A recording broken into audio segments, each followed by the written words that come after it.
Hello, Teacher Tina here. Today, let's discuss how to navigate the classroom for your mock class.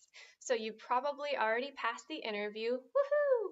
And so you already are familiar with the layout of the classroom, but it's always good to refresh yourself because it's a little different for the mock and you don't want to have to be worrying about navigation when you should be focusing on your lesson, right? So, something important to know is that you unfortunately cannot access the classroom any earlier than an hour before your scheduled time. It would be really convenient to be able to go into like a fake classroom and click around. Unfortunately, that's not possible yet. I hope that's coming down the pipeline. But anyway, so I suggest getting in there an hour early so that you can get everything ready to go. So I've drawn out, not much of an artist with this drawing here, but I've drawn out what the classroom looks like. So basically the lesson appears right here. Your mock class mentor appears here close to the camera so that you can easily, be looking at the camera, then looking at your student, camera student, and it's not too bad. You're not doing one of these. You will appear down here.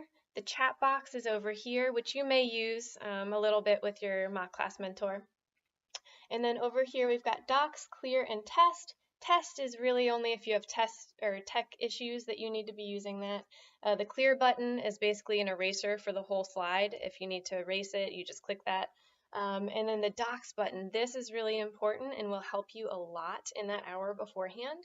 So pay attention to that docs button.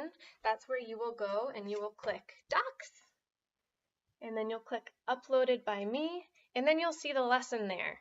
You'll click on that, and then it will load the lesson right there for you, and you can navigate at that point.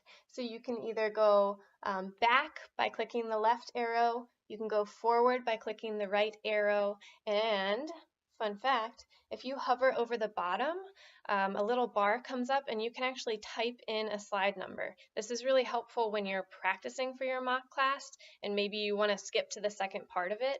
Super helpful. So there is that.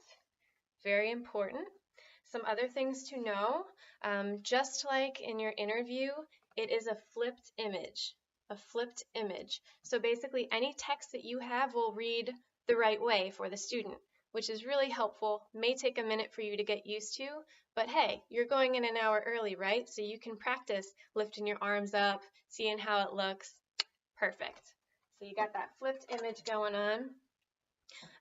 You also have a timer. You have a timer. This is different because in the interview, you probably did not have a timer on your screen, right? And you had to keep track of it on your own, on your phone or a handheld timer of some sort. But in the mock class, your mock class mentor will actually start a timer and it will appear within the classroom so you can keep an eye on it, which is really, really helpful. So be sure that you are aware of your time and that you're looking at that timer. The timer will start when you start teaching your lesson, not as soon as your mock class starts, because you have a few minutes to ask questions and speak with your mentor first. So as soon as you start teaching your lesson, that's when your timer starts.